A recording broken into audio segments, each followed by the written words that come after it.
Bom dia, pessoal. Obrigado a todos pela presença. Nossa apresentação começa agora. Vai falar, eu vou começar falando, logo depois o Dr. Gilberto Martins e, por fim, o Alberto. Cada um de nós fala mais ou menos 15 minutos, um pouquinho mais. E nós estamos à disposição para perguntas, tá? A apresentação, sim, está sendo gravada. Nós disponibilizamos ela depois de uma pequena edição no canal do YouTube. Então, podem contar conosco, tá? Qualquer pergunta, vocês podem encaminhar aqui pelo chat. Já vi que algumas pessoas aqui já mandaram mensagem pelo chat. Então, nós vamos fazer essa apresentação. Quem quiser o material apresentado, também nós podemos encaminhar. Então, fiquem à vontade e, mais uma vez, obrigado pela presença. Muito bem. A parte que me coube falar aqui, um assunto que eu tenho falado praticamente todo dia, que são exatamente aceleradores e automatização para a LGPD, né? Nós pensamos na LGPD como um ciclo, né? Não como uma jornada. Óbvio que uma jornada pode ser um ciclo, mas um ciclo não necessariamente é uma jornada. Mas nós pensamos realmente como um ciclo e vamos falar daqui a pouquinho por quê, né? E esse ciclo, ele se retroalimenta, né?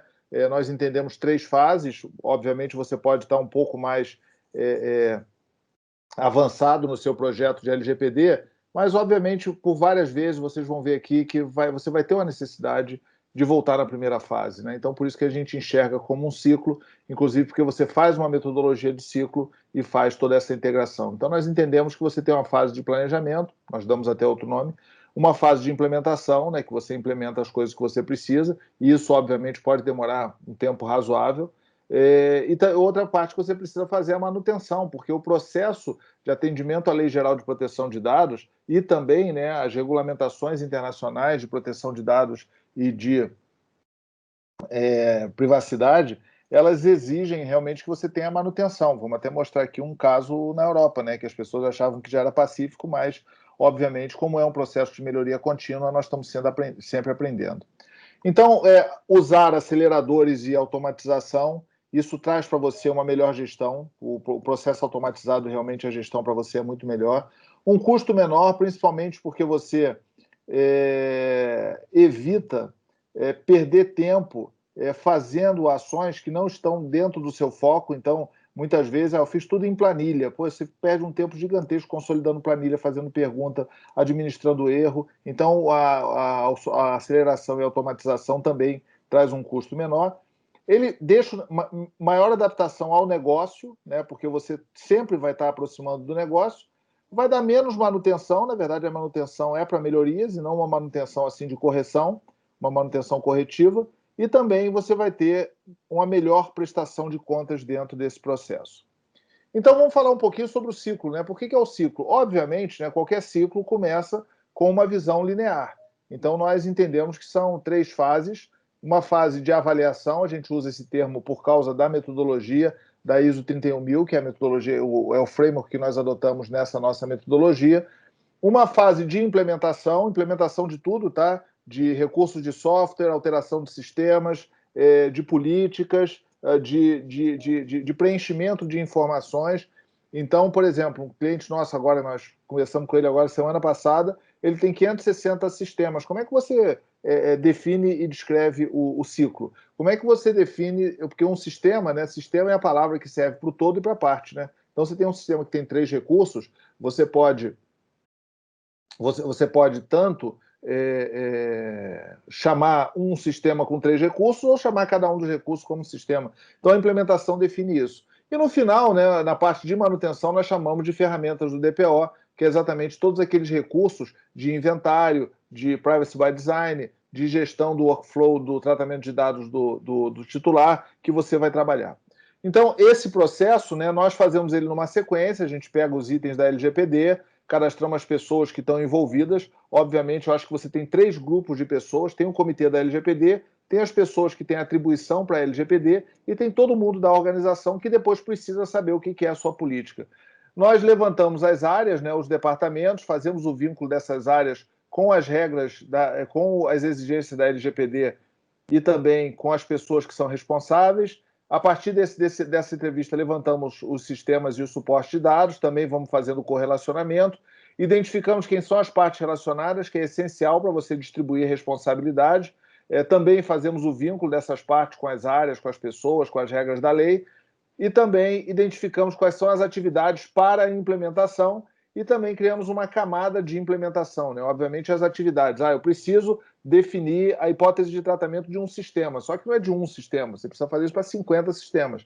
Na hora que você faz a ação de implementação, você agrupa as atividades.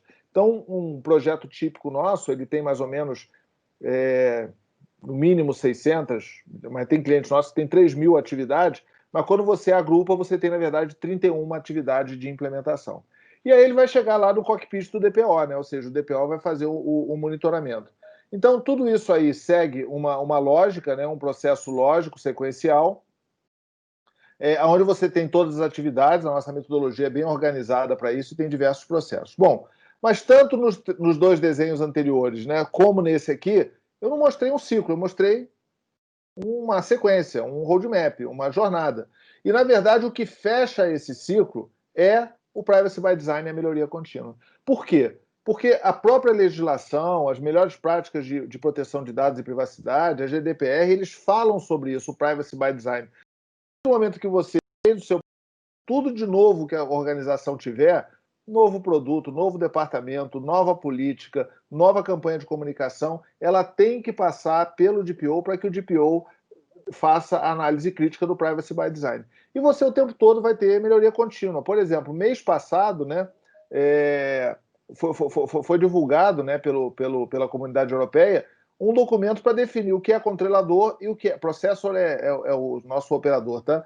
E o que é um operador. Por quê? Porque surgem várias dúvidas. Mesmo eles tendo 2 anos de vigência da lei, ao todo momento esse processo está melhorando. O escritório de advocacia é operador ou não é operador?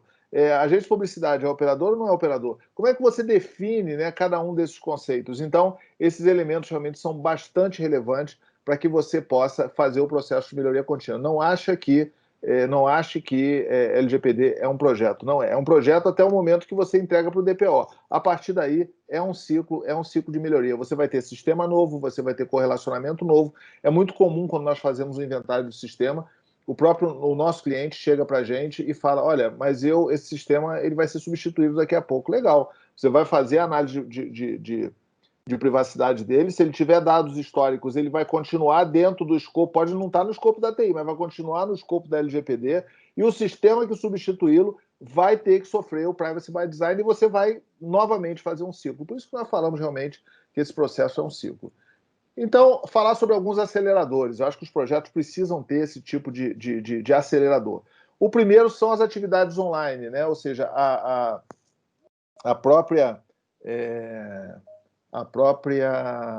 Covid, né, o próprio isolamento social, ele fortaleceu o conceito das atividades online. Eu sempre falo que quando nós começamos a fazer projeto de LGPD, nós fazíamos a primeira reunião no auditório, reunindo os responsáveis das áreas, dos sistemas, fazíamos uma apresentação e coletávamos ou mandávamos um link para as pessoas ou elas preenchiam um documento em papel. Eu confesso até que eu achava que o documento em papel dava uma informação de melhor qualidade, em termos da informação, não em termos da automatização. Hoje nós fazemos isso, né, com as pessoas, fazemos um processo de workshop e o nível de qualidade é impressionante. Tanto que em alguns casos nós fazemos um recall. Por exemplo, ontem nós fizemos um recall do projeto da Modo. Ou seja, nós temos o projeto de LGPD, que nós já tínhamos feito o levantamento há alguns meses atrás, e nós resolvemos fazer o seguinte, cara, vamos começar de novo? Ou seja, porque teve tanta melhoria e tanto processo novo, e as pessoas estão melhor preparadas para isso, nós falamos, cara, vamos fazer um recall. Apagamos dados que tínhamos anteriormente, ontem nós fizemos o levantamento das áreas e hoje nós estamos fazendo a estruturação de sistemas e partes relacionadas. E o processo é esse, você vai falar, é retrabalho, mas olhando para frente, o nível de qualidade que nós vamos ter é tão maior que esse retrabalho vai ser desprezível em termos de recurso utilizado no processo.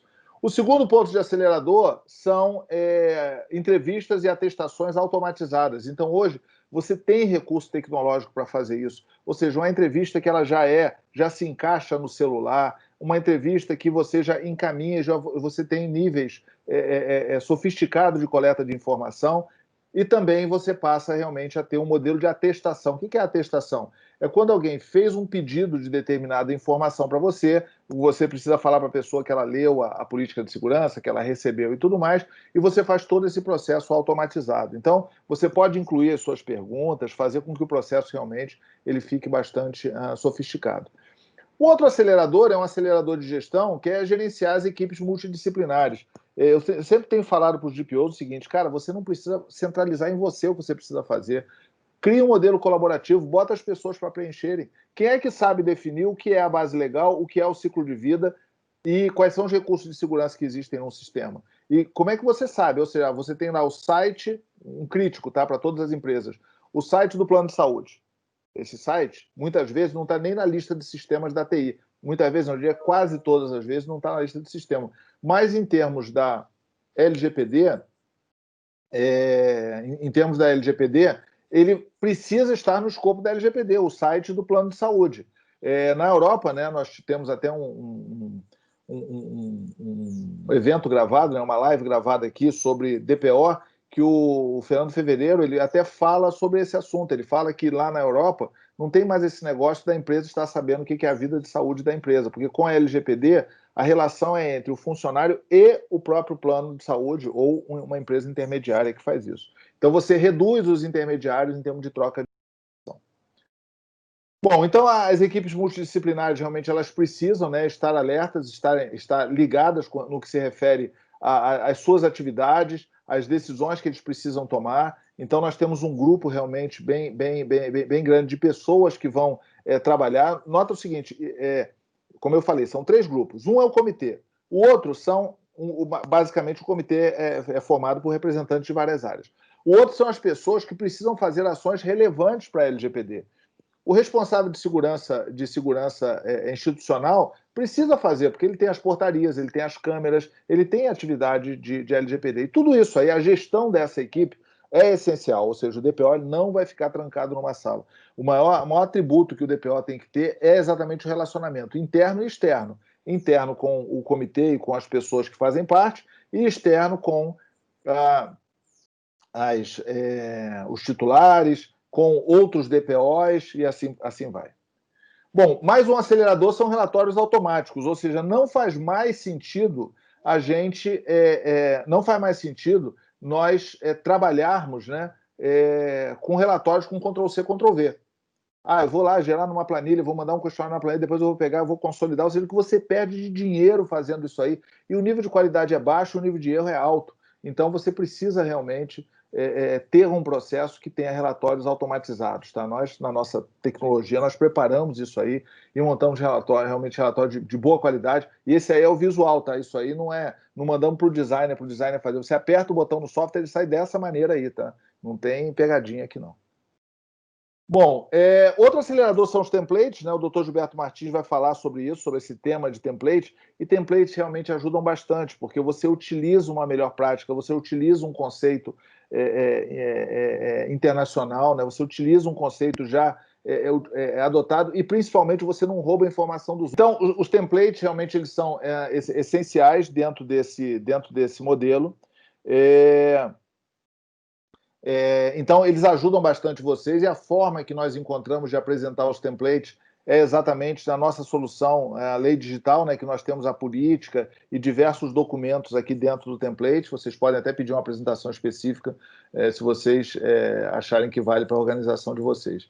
Outro ponto é um painel de controle, ou seja, você saber o que está acontecendo. Cara, trabalhar com LGPD é trabalhar com muitas áreas, com muitos sistemas, com muitas partes relacionadas, com muitos dados, com muita requisição de titular. Então você tem que ter um painel, você precisa saber o que está acontecendo, quais são as ações, quais são os incidentes, quais são as requisições de titular, qual é o privacy by design, quais são as pessoas que são mais relevantes, quais são as áreas, pontua essa área. Então tudo isso aí é um processo que você precisa ter o processo na mão. Então eu estava até preparando uma apresentação aí para a semana que vem, que o pessoal falou, não, nós conseguimos fazer internamente. Eu falei, cara, você vai perder dinheiro, cara, você vai perder foco da sua equipe fazendo internamente, porque a sua equipe vai pegar, vai fazer uma metodologia que ela não tem experiência em fazer isso, é óbvio que a equipe consegue fazer, mas, obviamente, esse tipo de ação, por exemplo, o inventário desse tipo, nós temos em dezenas de empresas, ou seja, esse processo sempre tem melhoria contínua. Então, o painel de controle é essencial, né? Nós até fizemos de brincadeira um desenho desse aqui, mas nós temos 2 clientes que estão implementando exatamente isso, ou seja, um painel que é um cockpit para você poder fazer a gestão. Você pega uma empresa de telecomunicações que tem 40 milhões de clientes, por exemplo, com certeza, toda hora vai ter requisição de titular. Qualquer percentual que você aplicar de probabilidade, qualquer deflator que você botar nesse percentual, diariamente vai ser um número que é relevante. Bom, o outro acelerador são as melhores práticas, né? No nosso caso, nós adotamos as melhores práticas de segurança cibernética, adotamos a melhor prática do CIS. Então, na LGPD, em algum momento, né, na sua prestação de contas, você vai ter que falar que você está seguro. Como é que você mostra que está seguro? Comparando com alguma coisa, comparando com a melhor prática. Sem dúvida, o CIS, não é CSF, tá? É CSC. O Cyber Security Controls, ele é realmente um modelo, e também tem os benchmarks, você também aprofunda, são 20 controles e mais uns 170 subcontroles por trás deles. Então, nós também fazemos essa análise, e isso é uma prestação de contas bastante sofisticada, tá? Que você pode ter para perguntar. E, obviamente, você vai precisar vincular os elementos de segurança com os dados pessoais que você tem armazenado. Outro acelerador é o correlacionamento. Nota o seguinte, uma área usa sistemas para tratar bases. Esses sistemas eles têm fornecedores. Essa área, por exemplo, se ela usa o site do cartão refeição, a empresa do cartão refeição é uma parte relacionada. Então, você tem uma série de correlacionamentos que você precisa. Isso é um acelerador, tá? Porque senão você vai ter que guardar tudo isso aí de cabeça. Ou seja, qual é a relação do RH com o plano de saúde, com a agência de viagens, com o site lá, o vagas.com, com o LinkedIn, se você usa LinkedIn, com o imposto de renda dos colaboradores, como é que é esse tratamento, como é que é esse trato como um todo. Então, nesse caso desse grafo aí, né, ou seja, isso aí também é uma saída do software, em azul estão as áreas, em amarelo estão os sistemas, em vermelho estão as organizações, o Uber está ali, o Uber você trata dados, você troca dados pessoais, em amarelo estão, em vermelho estão os requisitos da lei. Esse aí é um grafo pequeno, obviamente você enxerga ele por meio de filtros, por meio de visualizações que vão facilitar esse processo. Então você vai fazendo sempre correlacionamento. Então aqui, por exemplo, uma atividade, adequar os sites quanto ao uso de cookies e sistema analítico como o Google Analytics. Então quais são os elementos que estão ligados, quais são as áreas que você precisa, que são responsáveis por sites que você precisa fazer isso, por exemplo. Outro acelerador é automatizar a planilha, tá? Se você tem muita planilha, cara, revisa essa sua visão, cara, porque planilha é um freio. Porque quanto melhor é o seu projeto, pior ele vai ficando, porque quanto melhor você vai ter mais planilha, você precisa ter correlacionamento, planilha não correlaciona, você precisa realmente transformar o seu projeto de planilha para um sistema automatizado. Nós fizemos aí uma nuvem de palavras, eu já vou passar para o Dr. Gilberto, fizemos uma nuvem de palavras que é exatamente as coisas que a planilha não tem. Tá? A planilha não tem alerta, não tem workflow, não tem prestação de contas, não tem integração, não tem gestão de datas e prazos. As pessoas vão falar, não, mas eu consigo falar. Legal, você faz em uma, faz isso colaborativo, junta, faz correlacionamento e dá um alerta fazendo correlacionamento. É impossível fazer? Não é impossível, cara, mas o custo para você fazer e manter, o número de pessoas que você envolve para isso, os constrangimentos que você tem em reunião por não conseguir apresentar e dar resposta, o tempo para você gerar um relatório, os relatórios horrorosos que você vai gerar em cima disso aí. Então, realmente, acho que a gente tem uma alternativa interessante no que se refere à automatização por planilhas. Então, obrigado por enquanto. Por favor, vocês podem fazer perguntas aí pelo sistema. Eu já vou desligar aqui a minha tela e vou passar para o Dr. Gilberto, que vai falar sobre a parte jurídica, pessoal. Então, muito obrigado e vou passar para o Gilberto. Boa apresentação para você, Gilberto. Fernando, obrigado você e Alberto pelo convite. Eu vou carregar aqui rapidamente a apresentação e espero que estejam enxergando aqui. Me couve falar sobre políticas e contratos. Obrigado, Fernando. Políticas e contratos são o principal eixo da preparação documental para a LGPD. Isso tem tudo a ver com o que o Fernando falou sobre template, porque eles podem ser templates, né? E a própria solução da Módulo tem template de políticas e de contratos. Tem a ver também com o que o Alberto vai falar sobre metodologias ágeis, porque eles podem ser dinâmicos, podem estar sempre em evolução, como o próprio Fernando estava mencionando agora, né, do recall e tudo mais. Existe um ditado, e diz que os anjos estão na arquitetura, né? E a política de proteção de dados pessoais, ela faz parte, ou deve fazer parte, de uma arquitetura, né? A arquitetura pode ser o anjo da guarda, né? Na medida que a gente correlaciona. O Fernando está mostrando um slide sobre equipes multidisciplinares que mostrava uma constelação de funções. E acho que isso aqui é um espelhamento. Por quê? Porque a política de proteção de dados pessoais, ela tem a ver com a política de compliance, que vai estar exigindo o que deva ser cumprido, né? Tem a ver com propriedade intelectual, com a política, porque a própria lei diz que quando você tem segredos comerciais que são propriedade intelectual, você não precisa fazer o disclosure, não precisa revelar alguns dados pessoais. Tem a ver com continuidade de negócios, porque o backup, você vai ter dados pessoais no backup também. Classificação de informações, de sigilo, porque você está lidando com sigilo de dados pessoais, política de uso de ativos de TI, segurança da informação, obviamente, e num perímetro assim mais lato, você tem o código de ética, ou política de ética, relações com investidores, recursos humanos, que são o maior repositório de dados pessoais, e política de integridade. Então, é fundamental ter essa visão de conjunto da política para que ela não fique estanque, fique assim separada, descolada e sem sinergia com as outras. Como é que a gente faz a sinergia, né? Primeiro, harmonizando terminologias. Por exemplo, a palavra controlador. Para a política de relações com investidores, controlador significa o acionista majoritário. Mas aqui, na política de proteção de dados pessoais, controlador de dados tem outro significado completamente diferente, né? Então, é importante redefinir, ou, se não for redefinir, mexer nas políticas já existentes, preparar uma tabela de correspondência, né? Depois, a harmonização de conteúdo. Você precisa atualizar e fazer o filtro das superposições que fatalmente existem. Por exemplo, privacidade. Privacidade vai estar mencionada na política de segurança da informação, porque está mencionada, por exemplo, também na família 27.000 da ISO, na família 29.000 da ISO, também a BNT, né? Então é importante harmonizar o conteúdo das políticas. Depois, a ordem de precedência, qual prevalece sobre qual? Né? Essa prevalência pode ser temática, pelo assunto mais específica, né? Por exemplo, política de segurança, ela vai prevalecer quando eu estou tratando da segurança dos dados pessoais, né? Ao contrário, vai prevalecer a política de proteção de dados pessoais quando eu não estou tratando de segurança, né? Ou pode ser geográfica, né?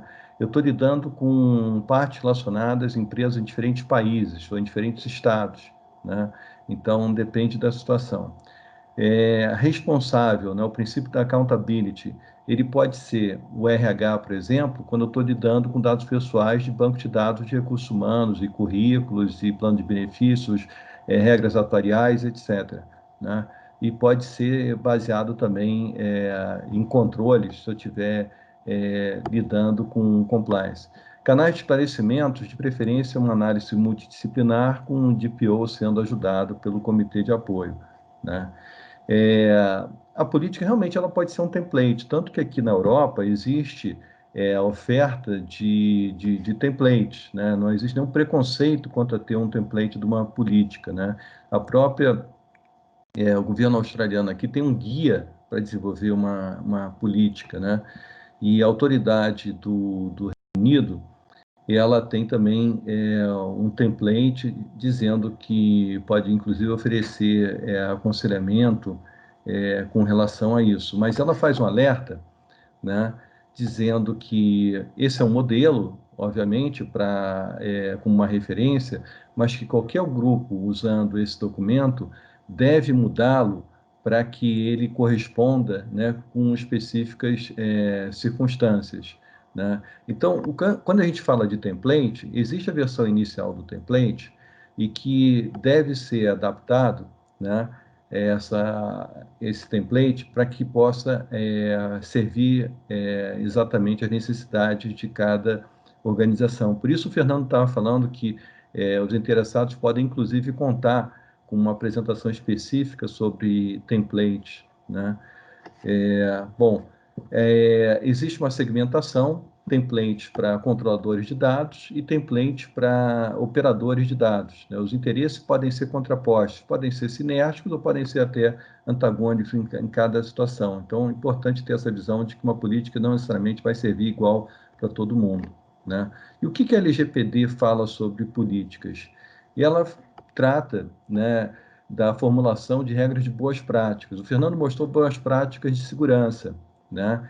E a LGPD, ela inclui aquelas regras de boas práticas de segurança e também outras, né? E aqui tem o conteúdo que ela estabelece para que seja o conteúdo das políticas, né? Quando ela diz que as regras seriam também de governança, estabelecendo condições da organização, regime de funcionamento, procedimentos, reclamações, petições titulares, normas de segurança, padrões técnicos, obrigações específicas, tratamento, ações educativas, mecanismos internos de supervisão e mitigação de riscos e outros aspectos. Então, aqui a gente já tem uma pauta, né, um menu a ser cumprido pelas políticas. É importante também dizer que as políticas podem ter um retorno importante, porque elas são consideradas, segundo a LGPD, como parâmetros e critérios para mitigar, reduzir ou evitar as penalidades. A adoção de políticas de boas práticas de governança pesa como parâmetro na aplicação da decisão sobre aplicar ou não a penalidade ou sobre mitigar ou não a penalidade. Bom, aqui tem um exemplo, eu acho bastante interessante. Existia um acordo muito grande, um acordo entre Estados Unidos e Europa, com relação a dados pessoais. E o que aconteceu? A política, né, o escudo de privacidade, a política, foi invalidada. Porém, as cláusulas contratuais, as Standard Contractual Clauses, permaneceram válidas. Então, significa o quê? Significa que o contrato pode ser um paraquedas, pode ser no mínimo um paraquedas, né? Existe aquela frase de que o contrato é a lei entre as partes. Então, o contrato pode ser uma política substituta ou uma política customizada entre as partes, né? Mas o que o GDPR fala sobre contratos? Ele diz que, para que o tratamento seja lícito, né, é importante constatar e tratar a necessidade de que sejam executados os contratos, em que o titular seja parte, né, e também as diligências pré-contratuais. Então, aqui é interessante porque o GDPR diz que é importante não só quando você assinou o contrato, mas as fases anteriores, né, o pré-contrato, né? Então, esse é um toque bastante importante. O GDPR diz ainda que pode haver uma subcontratação. Então, de repente, você é controlador de dados, mas você vai depender do operador de dados como subcontratado. Então, também com relação a subcontratações, isso se aplica. Pré-contratos, contratos e subcontratações. E a LGPD? A LGPD diz que o tratamento de dados pode ser realizado, inclusive dispensando a obtenção de consentimentos prévios, quanto necessário para a execução de um contrato, né, ou para o exercício regular de direitos, inclusive em contrato. Sendo que, quando o tratamento tiver origem em contrato ou em consentimento, o titular pode solicitar cópia eletrônica integral de seus dados pessoais. Sim, porque se é uma situação em que ele consentiu ou em que ele assinou um contrato, há uma aproximação maior, há um relacionamento maior, e seria justo, seria razoável, proporcional, que ele possa exigir uma cópia eletrônica dos dados pessoais nessas situações. Então, quem está se baseando em contrato tem que estar preparado do ponto de vista de automatização para ter uma resposta rápida, inclusive enxergando onde existem todos os dados pessoais sobre aquele titular. Bom, o SEO, que é a autoridade do Reino Unido, ela diz, olha, aqui tem um checklist em relação a contratos, que diz o que o contrato deve tratar, qual é a matéria do que vai ser tratado, qual a duração, natureza e finalidade, tipo de dados, categorias de titulares, obrigações e direitos, e também o tipo de cláusulas, né? Então, tem aqui um menu das cláusulas que devem constar no contrato, né? Especialmente no contrato entre controlador e operador, que é o chamado Data Processing Agreement, né? Eu preparei em relação aqui ao Data Processing Agreement, contrato entre controlador e operador de dados, um exercíciozinho, né? Quais são as atividades de tratamento de dados? Segundo a LGPD, são essas aqui. A lista na definição de tratamento de dados, né? A lista inclui essas atividades, né? Se essas são as atividades, quais são as cláusulas ligadas a elas, né? E eu preparei aqui uma relação de exemplos. O compromisso do engajamento, de cumprir, o questionário, se você tem um due diligence que você quer que a outra parte responda, né, por exemplo, automatizadamente. né, a certificação, a declaração, uma possibilidade de fazer uma auditoria no futuro, as diretrizes de como fazer o tratamento, responsabilidade, metodologia, comunicações, tudo isso aqui como exemplo, né? E o template, à medida que ele vai sendo adaptado, customizado, ele vai selecionando que cláusulas me interessam, quais cláusulas que tem a ver ou não tem a ver.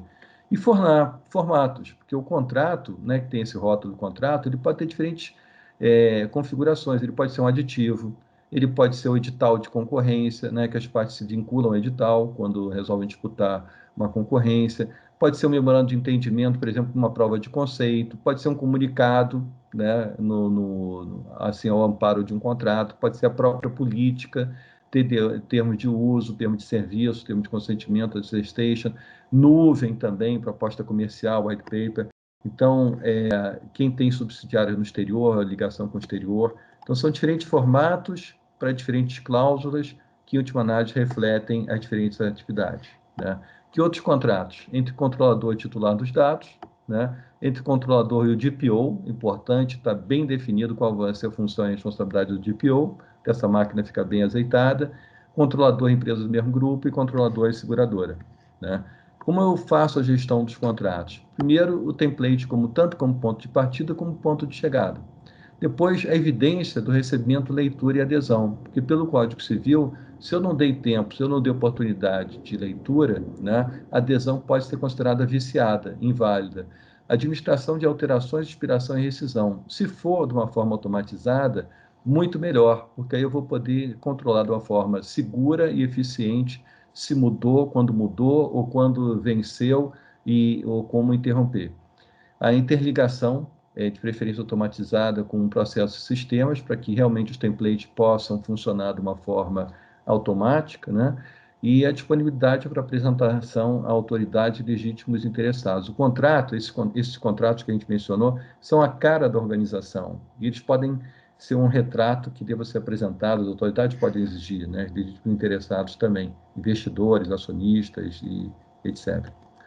É isso que eu tinha preparado, agradeço muito a atenção dos senhores, eu estou aqui fechando a apresentação e passando a palavra, então, para o Alberto. Fico disponível depois na sessão de perguntas. Muito obrigado.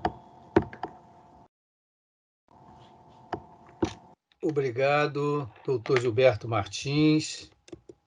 Sempre uma apresentação bem didática, principalmente nesse mundo do jurídico, onde tem tantas dúvidas e tantas incertezas. Falando um pouquinho sobre esses ciclos de LGPD, agora um tema que me é muito peculiar, eu gosto muito sobre essa questão das metodologias ágeis, né? Então, o quanto que as metodologias, ferramentas ágeis podem ajudar na execução desses projetos de LGPD. Já vale reforçar que o chat de vocês está à disposição para vocês encaminharem dúvidas e nós vamos estar respondendo essas dúvidas logo depois dessa apresentação, agora que deve levar em torno de 15 minutos.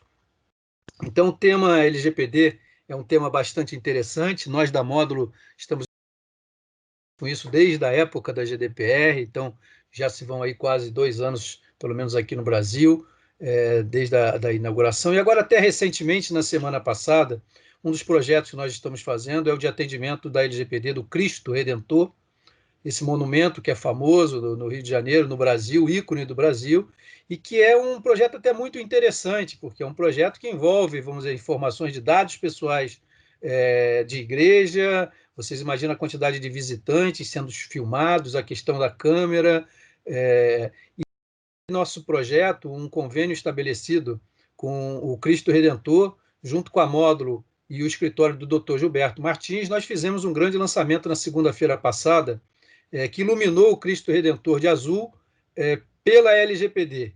Né? Então, esperamos aí que a gente possa estar, talvez, criando aí um movimento. O Cristo Redentor sempre ele é iluminado em algumas causas gerais da sociedade. Né? Estamos aí na época do Outubro Rosa e outros eventos, e em especial aí dia 19 de outubro houve essa iluminação azul do Cristo Redentor, exatamente por esse direito da sociedade, que é o direito da LGPD. Né? A LGPD estabelece, né, que o objetivo é proteger esse direito fundamental de liberdade e privacidade das pessoas, né? Então, por conta disso, o LGPD pode ser uma ameaça para cada uma de nossas empresas, se nós não estivermos em conformidade. Pode tratar dos dados pessoais? Pode, mas agora tem uma regra. Essa regra do jogo está estabelecida nessa lei, e o nosso trabalho é, na verdade, dar apoio a essa lei, fazer com que ela, mais do que uma ameaça, se torne uma oportunidade de que nós possamos não só respeitar esse direito importante das pessoas de privacidade e proteção dos seus dados pessoais, mas principalmente uma competitividade, inserir o Brasil, as empresas brasileiras, nesse cenário internacional, um cenário onde a privacidade, de fato, é um diferencial competitivo, esse respeito a um direito é mais do que um direito, ele acaba sendo um elemento onde as empresas são avaliadas na sua postura ética, na sua postura de cidadania, né? E tudo isso vem trazer essa motivação a mais aí para falar sobre esse tema da LGPD. Tem uma charge que eu vi essa semana, achei muito interessante, que é um sujeito lá, um náufrago, que está numa ilhazinha perdido sozinho, e ele aponta lá no horizonte e vê um barco vindo, e aí ele grita, um barco, né? E aí depois, numa mudança de perspectiva do outro lado, o sujeito dentro do barco, que vê a ilha e fala, terra vista, né? Então tudo é uma questão de perspectiva, e eu pensei um pouco no pessoal aí de segurança, nosso pessoal de segurança cibernética, de TI, envolvidos em proteção de dados, é como se fosse esse náufragozinho que está dentro da ilha, né? Pedindo para que, na verdade, a empresa se sensibilize da necessidade de se proteger os dados, da segurança cibernética, e, de repente, ele avista lá longe a LGPD, fala, LGPD, agora eu vou ter a atenção aí dos meus executivos e vou poder proteger os dados. E na mudança de perspectiva na LGPD, está ali, talvez ali o DPO dentro do barquinho, né? Olhando para o pessoal de TI, olhando para a segurança, falar, segurança, me ajuda.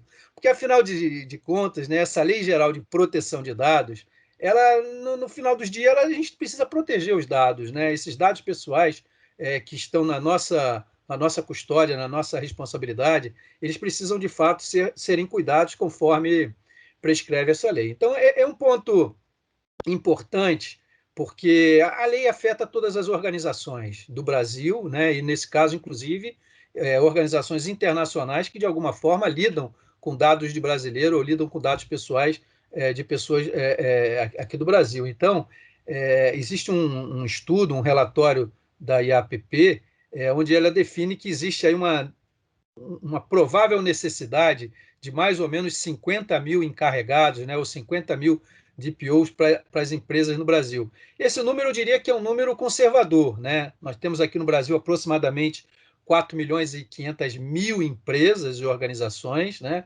Talvez é verdade que 90% dessas organizações sejam pequenas e médias empresas ou microempresas com 1 ou 2 funcionários, né? Mas, ainda assim, 50 mil no universo de 4.500 é praticamente 1% das organizações, e nós sabemos que as organizações elas precisam se preparar. Então, claro que para uma empresa pequena, uma microempresa, por uma questão de planejamento, as ações são muito mais modestas, né, diferente de uma grande organização, mas o fato é que a LGPD é para todo mundo.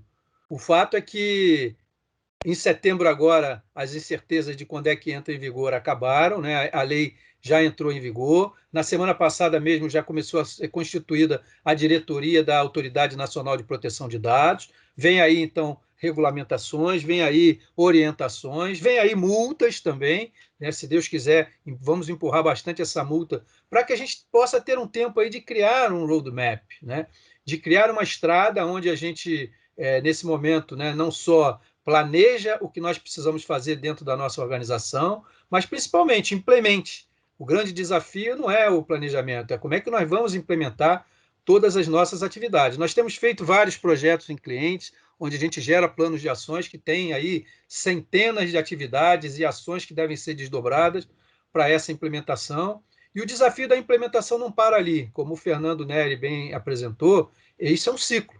A manutenção, a melhoria contínua, o Privacy by Design, né, um novo projeto, uma nova atividade que seja incluída na organização, tudo isso agora precisa ser contemplada dentro desse horizonte da LGPD. Então, estamos nos aproximando aí no final do ano de 2020, esse é um momento importante, eu acho que as empresas agora largaram correndo, e aí nós vamos destacar esse ponto da questão da importância de fazer rápido aí um plano de implementação para podermos implementar, inclusive, como o doutor Gilberto apresentou, alguns itens que são prioritários, eles têm impacto alto, vamos fazer logo, outros itens podem esperar, né? Mas o fato é que todo mundo precisa se mover, e eu diria que o maior desafio não é implementar a LGPD. Se a gente pudesse parar a nossa organização, né, vamos dizer assim, pousar o nosso avião, adaptar a organização para a LGPD e aí decolar de novo, tudo bem, mas não é assim, né? Nós estamos praticamente tendo que fazer essas mudanças, essas implementações com o avião voando, a empresa está rodando, os processos estão executando, a gente já tem pressão, Covid, home office, lockdown e crise, né? Então, diante de todo esse cenário, a LGPD nos aparece como mais um requisito, como mais uma atividade a ser implementada. E é nesse contexto do avião voando, é nesse contexto de que nós precisamos ir fazendo as mudanças, phase in, phase out, né? Vai entrando LGPD, saindo processos antigos. Vamos minimizando dados, né? Minimizar dados é você ter dados pessoais que hoje você guarda dentro de sistema, dentro de papel, e que de repente chega à conclusão que não precisa. Ou o custo de manter aquele dado é tão alto que é melhor você se livrar daqueles dados pessoais, né? E para isso, para esse processo de implementação, esse ciclo de LGPD, os métodos tradicionais de projeto, vamos fazer um grande projeto, depois uma grande implementação, não está valendo, né? E aí é onde entram exatamente essas técnicas, essas ferramentas, esses métodos ágeis, girarmos aí a chave para que a gente possa utilizar algumas dessas técnicas, algumas dessas ferramentas para nos ajudar nesse ciclo do LGPD, para nos ajudar a implementar um projeto de LGPD que seja rápido, muito rápido. A gente precisa dar respostas rápidas, né? E, de uma certa forma, também perene, contínuo. A metodologia ágil ela prevê exatamente essa visão sistêmica, enxergar as nossas áreas, os nossos sistemas, o suporte a dados, como, na verdade, um grande organismo vivo, né? A empresa vai inventar coisas novas, vai inovar, e, de uma certa forma, nós vamos nos adaptando, né? Então, como na teoria de Darwin, não são os mais fortes que sobrevivem, são os mais adaptativos. E a nossa organização ela precisa ser adaptada, adaptativa para essa nova realidade da LGPD. E esse roadmap, como eu falei, não é um planejamento enorme que a gente faz agora, um grande planejamento e executa depois. No fundo, temos feito projetos onde a gente faz um diagnóstico e um plano de ação muito rápido de implementação. Esse plano de implementação costuma levar hoje, pelo menos para resolver 80% dos problemas da empresa, que envolve mexer em contratos, fazer algumas dessas políticas que o Dr. Gilberto Martins colocou, usar de preferência esses aceleradores que o Fernando apresentou, o acelerador do uso da tecnologia, de ferramentas para otimizar todo esse processo, o uso de templates, de cláusulas e de políticas, né? O uso de metodologias para reunir essas equipes, ferramentas que dão apoio a fazer tudo isso de forma automatizada. E, no geral, o que a gente imagina, né, que não é LGPD que veio para ficar. A privacidade, o direito à proteção de dados pessoais veio para ficar. Então, é muito importante que a organização, dentro de um ciclo que vai em espiral, né, desde uma visão muito abrangente de como é que a privacidade e a proteção de dados pessoais impacta a minha organização, uma visão que eu diria quase que estratégica, para que a gente possa criar, então, para cada organização, uma estratégia de privacidade, uma estratégia de proteção de dados, e a partir dessa estratégia, passo a passo, né, o que seriam aí os releases ou os sprints que são executados, né, a cada ciclo de melhoria contínua, a cada ciclo desse de planejar, implementar e manter, a gente possa ir melhorando e caminhando cada vez mais para um nível de maturidade onde essa estratégia ela vai se consolidando. Então, numa visão que parte desse mundo geral da estratégia, da visão corporativa, até as ações mais particulares e granulares de uma pessoa, de um privacy by design, seja na área de marketing, seja na área de recursos humanos, enfim, todas as áreas que, de uma certa forma, sempre acostumaram a lidar muito com informações e dados pessoais sem que houvesse uma regra. Vamos repetir, pode continuar fazendo, mas agora a regra está definida. Então, dentro dessa visão, desse ciclo ágil, é muito importante que a gente mantenha sempre o que a ISO 31000, o que a ISO em geral, né, resolveu chamar de Risk-Based Thinking, né, que é a mentalidade de risco, ou pensar nas nossas ações e nas nossas decisões, considerando sempre a gestão de riscos, né? Seja para nós evitarmos uma ameaça, seja para nós aproveitarmos uma oportunidade, né? Então, a Módulo tem o módulo MetaFramer que nós adaptamos para a LGPD, que dá exatamente essa visão de risco, né? Nos nossos projetos, o plano de ação é apresentado usando métricas de prioridade, né? Então, seja para risco regulatório ou riscos que possam ocasionar multas contratuais, ou mesmo riscos de perder contratos ou perder negócios, né? Tudo isso é avaliado usando a metodologia da ISO 31000, onde, a partir de um contexto da aplicabilidade da lei, a gente faz uma avaliação das áreas, dos sistemas, dos processos, os suportes de dados, as pessoas, e a partir daí em si parte para a implementação, que seria esse tratamento de risco, né?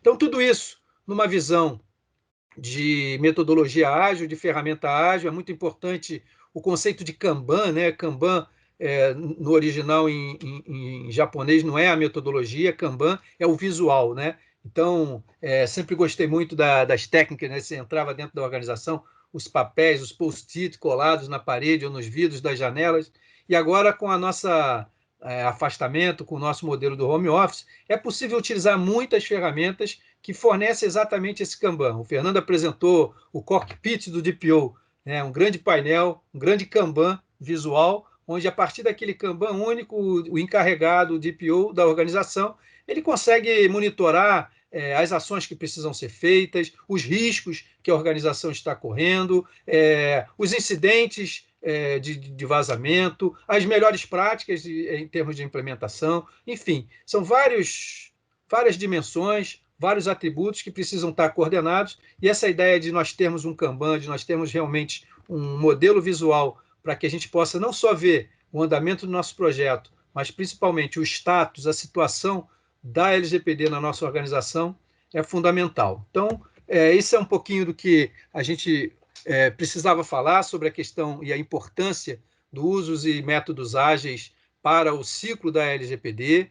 Encerra-se, então, agora aqui a nossa fase de apresentação e a gente inicia agora uma sessão de perguntas e respostas. Eu vou passar para o Fernando Neri conduzir aí essa nossa sessão. Obrigado. Obrigado, Alberto. Obrigado, doutor Gilberto. Nós temos aqui algumas perguntas. A primeira pergunta, né? Pedi para o doutor Gilberto, não sei se o microfone dele está ligado, a câmera. A primeira pergunta é com relação à GDPR, né? O Marcelo está fazendo a pergunta interessante, que nós falamos muito do GDPR, mas será que a analogia sempre será válida? Quero saber a opinião da Módulo se realmente a LGPD está copiando as regras da GDPR. Eu vou fazer uma resposta rapidinha e passar para o doutor Gilberto. Eu entendo o seguinte, a GDPR é outro contexto, Marcelo. A legislação de proteção de dados e privacidade na Europa, na maior parte dos países já existiam. As autoridades reguladoras, né, que no Brasil ela tem menos de 15 dias, já existiam na Europa. Então, você pega o ICO, quando pega o IAPP, que é uma associação, na verdade, os órgãos, a própria preocupação da comunidade europeia já existia em termos de proteção de dados. O Brasil estava quase que zerado. Tinha algumas iniciativas muito tímidas, né? E o próprio marco regulatório da internet, ele também era tímido no que se refere à proteção de dados pessoais. Então, eu acho que o fato da LGPD ter saído, o Brasil atuou, mas, obviamente, o que você tem lá é um ecossistema, tá? Você não tem só a GDPR. Aqui no Brasil, acho que nós chegaremos lá, mas você tem uma série de guidelines, você tem a prática, você tem as trocas de informação, tem uma série de congressos. Então, obviamente, lá o modelo é bastante sofisticado. E entendo também que eles ganharam, né, uma série de... a própria prática do dia a dia, né, que vai servir também para nós prepararmos aqui no Brasil. Vários processos são bem diferentes entre a LGPD e a GDPR, e nós procuramos também usar a LGPD como uma base técnica, uma melhor prática, né, também para a gente poder fazer a aplicação no Brasil e ganhar tempo. Eu acho que é um acelerador, olhar a LGPD é um acelerador. Vou passar para o doutor Gilberto, então, sobre essa analogia entre GDPR e LGPD. Eu acho que a pergunta do Marcelo é excelente, extremamente oportuna, e eu vou acompanhar o Fernando aqui na trilha do que ele estava mencionando. A gente tem já uns 30, 40 anos, desde a primeira lei na Europa, lá no estado de Hesse, na Alemanha, e depois as leis nacionais e a diretiva europeia, e o GDPR é um regulamento da diretiva. Então, nesses 40 anos, a gente tem uma quantidade de entendimentos, jurisprudências, etc., monumental, né? Então, a LGPD, ela se inspirou claramente no GDPR, mas como a gente está começando em proteção de dados no Brasil, a LGPD não foi tão fundo. GDPR, por exemplo, ele trata de e-mail marketing, LGPD não trata, né? GDPR trata de co-controladoria, quando tem dois controladores. LGPD não trata desse nível de detalhe, né? Na interpretação oficial do GDPR, a gente tem uma série de questões já com parâmetros e critérios. Por exemplo, que tipo de contratos, né? Eu devo ter, que tipo de cláusulas. O GDPR tem uma lista, LGPD não tem. Então, existe o efeito Orloff. A gente pode considerar, na aplicação da LGPD, uma série de experiências que aconteceram no exterior, né, e que fatalmente vão acontecer aqui em alguma medida. O segredo é tropicalizar, é adaptar. Considerar que a experiência europeia tem uma cultura diferente e tem um estágio de adiantamento diferente também. Então, a gente fazendo essa proporcionalidade, essa tropicalização, a gente tem o melhor dos mundos. A gente tem um manancial de experiência, por um lado, e a gente tem a personalização e adaptação ao cenário local, pelo outro lado. Ok, Alberto?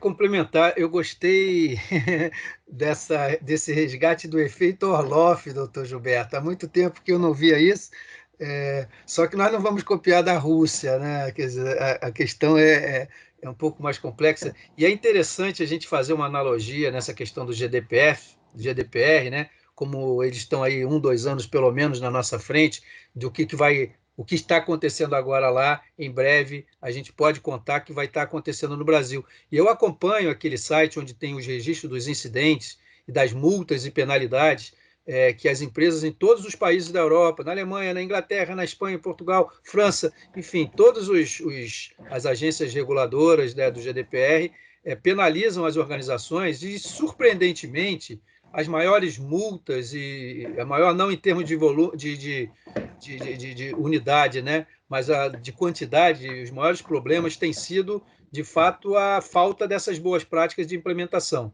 Então, não precisa aguardar, por exemplo, ter um problema de vazamento de um dado pessoal ou mesmo um titular entrando com uma ação específica, como aconteceu, a gente sabe, o primeiro caso brasileiro, que é o caso da Cirela aqui. Não, a Autoridade Nacional de Proteção de Dados, no momento que ela estiver atuando de forma concreta, ela vai avaliar se as empresas de fato têm uma estrutura de proteção de dados adequada, e se não tiver, as multas poderão ocorrer, e isso não é brincadeira, né? Isso está acontecendo na Europa, isso vai acontecer no Brasil. Por isso, a gente tem um tempo agora para nos preparar, é o momento de fazermos realmente esse planejamento e partir para a implementação. Não precisa fazer tudo ao mesmo tempo, mas vamos fazendo as partes mais importantes, como o doutor Gilberto gosta de falar, vamos fazer primeiro o nosso menu básico, faz as políticas principais, e depois, então, em termos de melhoria contínua, a cada ciclo da agilidade, a gente vai melhorando, a gente vai implementando um pouquinho mais e um pouquinho mais de proteção, de contratos, de procedimentos e de melhores práticas.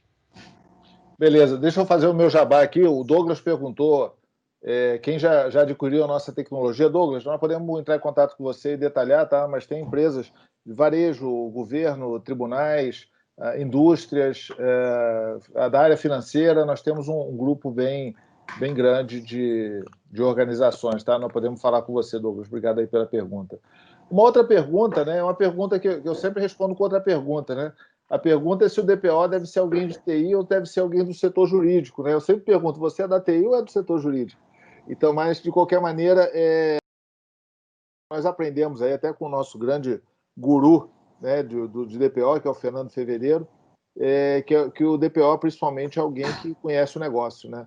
porque o DPO ele não é um cargo. Nós trabalhamos por muitos anos aí com, principalmente o cargo do CISO, né, do chefe de segurança da informação, né, ou do gestor de segurança da informação, mas agora é diferente, porque você tem uma obrigação por lei, você vai ter procuração da organização, você vai responder pela organização, ou seja, existe uma obrigação. E o que nós temos visto realmente é que o DPO é alguém que, além do conhecimento técnico, né, ele tem boa relação, boa capacidade de relacionamento e também conhece bem o negócio. Eu acho que isso aí realmente é essencial e me parece que na Europa o que tem acontecido é mais ou menos dentro dessa linha. Aqui no Brasil, acho que várias empresas que nós conversamos nomearam um DPO que é um zagueiro, ou seja, é um DPO que é alguém que já está acostumado a representar a empresa, já tem as procurações, que já é um diretor estatutário. Se você, por exemplo, Luiz, for de um tribunal, né, você vai ver que os tribunais estão nomeando desembargadores, estão nomeando juízes para ser um DPO, ou seja, são pessoas que têm grande conhecimento dos processos e dos negócios. Pode ser que no futuro tenha uma visão mais técnica, mas o que a gente tem visto hoje realmente é isso, que as empresas estão se defendendo no primeiro momento, obviamente para ganhar maturidade e depois talvez fazer uma transição. Doutor Gilberto, vocês têm essa...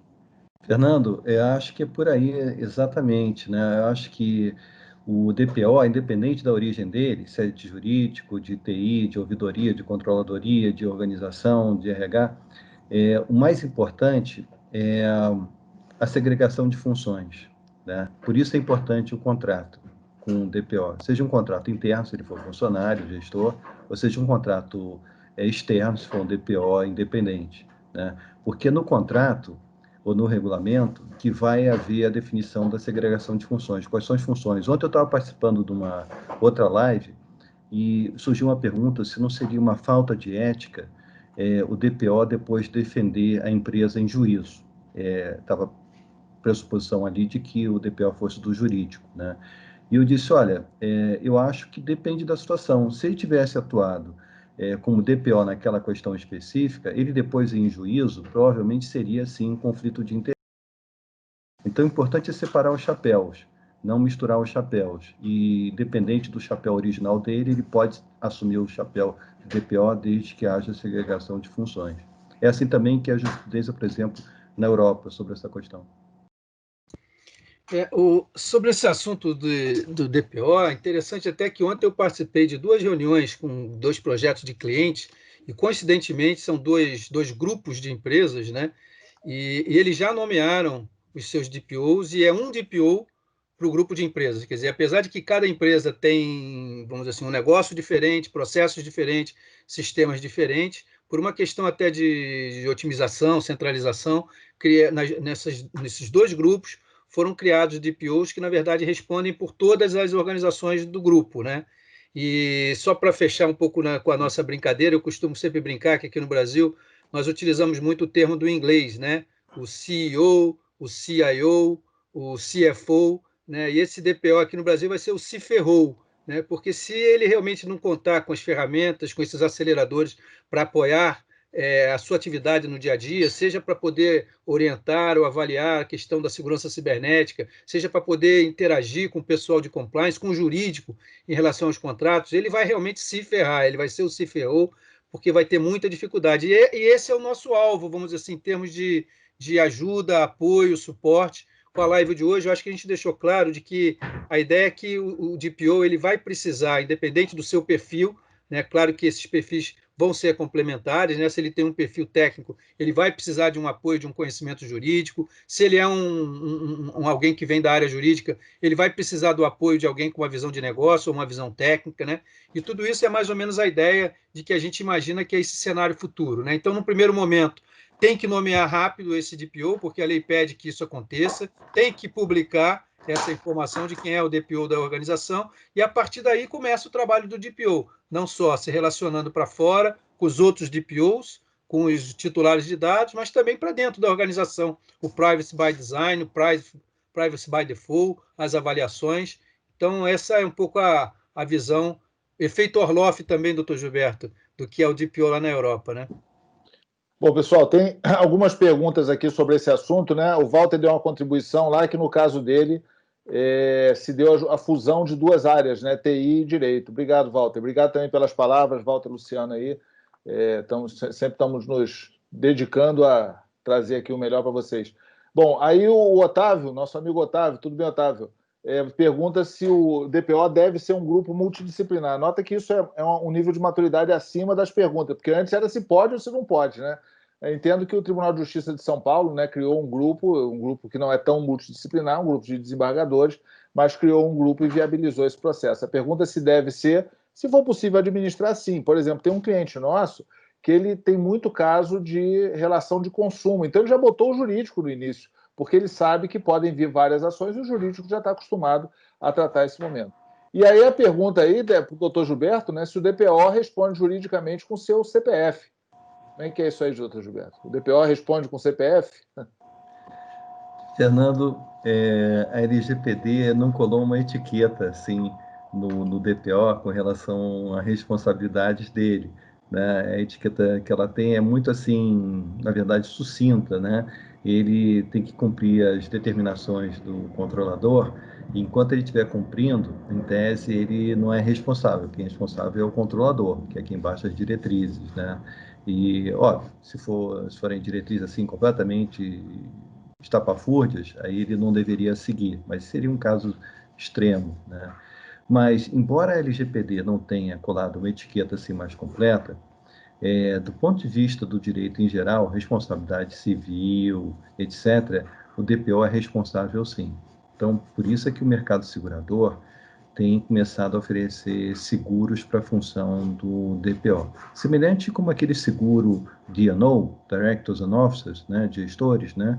Então, já se enxerga que o DPO é responsável, sim.